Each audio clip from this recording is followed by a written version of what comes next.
ქირურგიის ეროვნულ ცენტრში წარმატებით ფუნქციონირებს რადიოთერაპიის დეპარტამენტი, სადაც თითოეული პაციენტის მკურნალობის პრინციპის განსაზღვრა ხდება ტუმორბორდის პრინციპით, სადაც მონაწილეობენ კლინიკის სპეციალისტები და უცხოეთში მოღვაწე ქართველი ექიმები, კერძოდ ამერიკის შეერთებულ შტატებში მოღვაწე რადიაციული ონკოლოგი პროფესორი ნათია ესიაშვილი და ესპანეთში მოღვაწე რადიაციული ონკოლოგი პროფესორი მაია ჯუღაშვილი.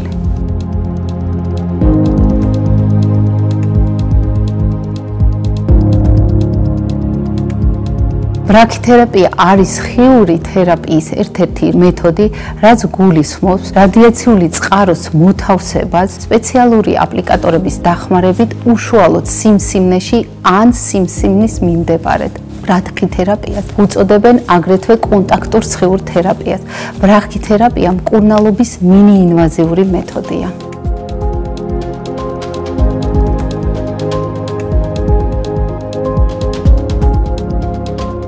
ბრაქითერაპია გამოიყენება როგორც რადიკალური, ისე პალიატიური მკურნალობის მეთოდად. ბრაქითერაპია გამოიყენება სხვადასხვა ლოკალიზაციის ავთვისებიანი სიმსივნეების სამკურნალოდ. კერძოდ, თავკისრის სიმსივნეების დროს, მაგალითად ტუჩის კიბოს, ენის კიბოს, ლოყის კიბოს დროს, სარძევი ჯირკვლის ავთვისებიანი სიმსივნის დროს, პროსტატის ავთვისებიანი სიმსივნეების დროს, გინეკოლოგიური ლოკალიზაციის ავთვისებიანი სიმსივნეების დროს, ბრონხისა და საკლაპავის სიმსივნეების დროს. ბრაქითერაპია გამოიყენება რადიკალური და პალიატიური მკურნალობის მეთოდად. პალიატიური მკურნალობის მეთოდის დროს ვიყენებთ, როდესაც არის სისხლდენები ან ტკივილის მოხსნის მიზნით.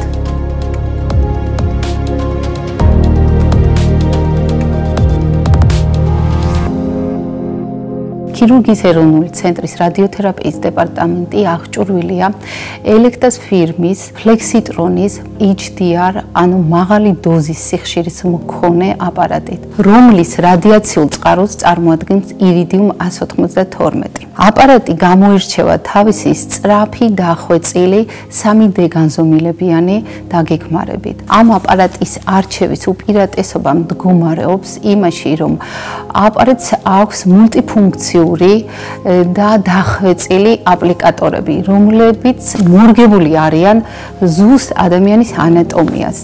ამ აპლიკატორებს აქვთ მაგნიტურ რეზონანსულ ტომოგრაფიის სპეციფიკაცია, ანუ ყოველი გინეკოლოგიური ლოკალიზაციის სიმსივნეების ბრაქითერაპიით მკურნალობის დროს ყოველი პროცედურა ტარდება მაგნიტურ რეზონანსულ ტომოგრაფიის სურათზე ადაპტირებული დაგეგმარებით. ასეთი სრულყოფილი დაგეგმარებით ჩვენ შეგვიძლია რადიკალურად ვმკურნალოთ არა მარტო მეორე B-ს, არამედ მესამე A-ს, მესამე B, მეოთხე A სტადიის სიმსივნეებს.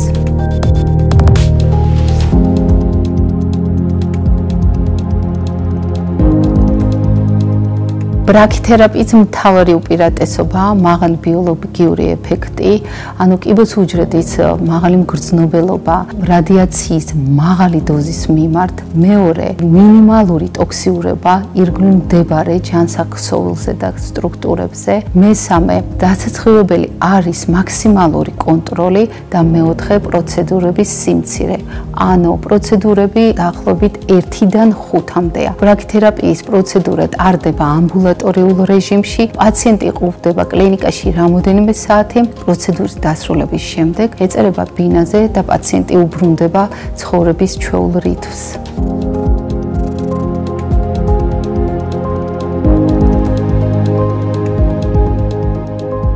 ვინაიდან ბრაქითერაპია მინიინვაზიური მეთოდია, პაციენტს უტარდება წინა ინვაზიური მომზადება.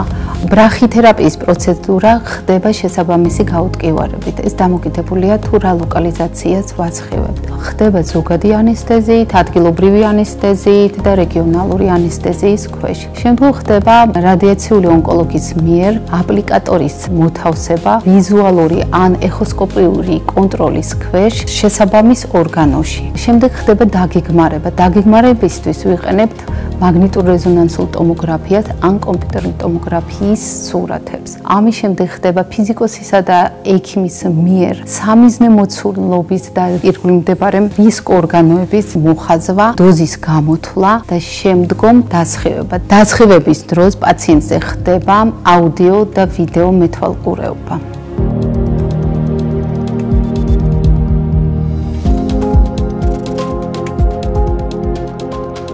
ქირურგიის ეროვნულ ცენტრში ონკოლოგიური პაციენტების მკურნალობის პროცესის შეფერხების თავიდან აცილების მიზნით შემუშავებული იქნა ახალი პროტოკოლი. კერძოდ კი რადიოთერაპიის მედპერსონალისთვის და პაციენტებისთვის შემოღებული იქნა ცალკე დერეფანი, რომლითაც ისინი გამიჯნული არიან კლინიკის სხვა პაციენტებისაგან და მედპერსონალისაგან. ასევე ყოველდღიურად ხდება მედპერსონალისა და პაციენტების თერმოსკრინინგი. ხდება პაციენტების კონსულტაცია და აგრეთვე ხდება პაციენტების ინდივიდუალური დაცვის საშუალებებით შემოსვა და შემდგომ მათი დასხივება. რაც შეეხება პანდემიის ჟამს, პაციენტთა ტრანსპორტირებას ბინიდან კლინიკამდე და პირიქით ხდება კლინიკის ტრანსპორტის საშუალებით, სადაც აგრეთვე დაცულია ინფექციის პრევენციის ყველა ზონები.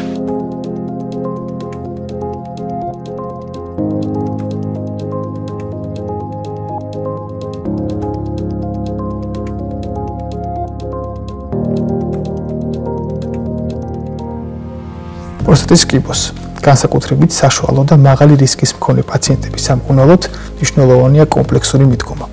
კომპლექსური მიდგომა გულისხმობს ჰორმონოთერაპიას, მკურნალობის ტაქტიკის განსაზღვრა ხდება ტუმორბოდის პრინციპით.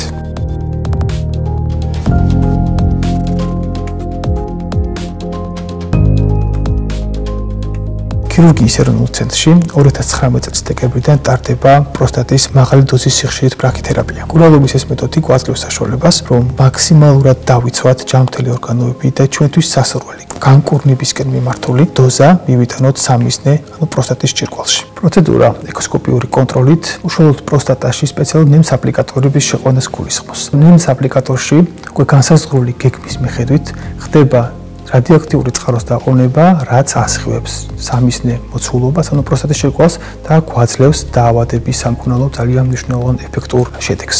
საშუალო და მაღალი რისკის პაციენტების მკურნალობისას HDR ბრაქითერაპიული მეთოდი გამოიყენება სხიულ თერაპიასთან, ანუ გარეგან სხიულ თერაპიასთან კომბინაციაში.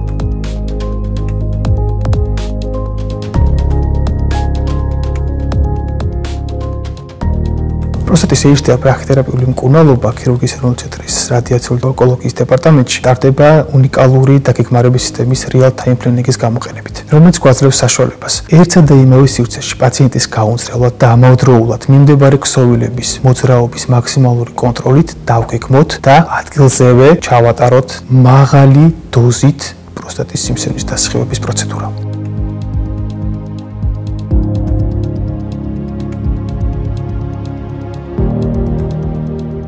პროსტატის HDR ანუ მაღალი სიხშირის დოზით ბრაქითერაპიის უპირატესობა გახლავთ ის, რომ გვაქვს შესაძლებლობა სამიზნე მოცულობაში მივიტანოთ მაღალი სიმსივნური უჯრედების გამანადგურებელი დოზა, რომელიც რადიკალურად ანადგურებს დაავადებულ უჯრედებს და გვაძლევს უკეთეს გამოსავალს. ამავდროულად მეორე უპირატესობას შეიძლება მოიაზრებოდეს ის, რომ ამ მეთოდის გამოყენებით გვაქვს დაავადების უკეთესი კონტროლი. შესაბამისად, პაციენტი ნაკლები დროის განმავლობაში იტარებს მკურნალობას და შესაბამისად პაციენტი უფრო სწრაფად უბრუნდება ცხოვრების ჩვეულ რიტმს.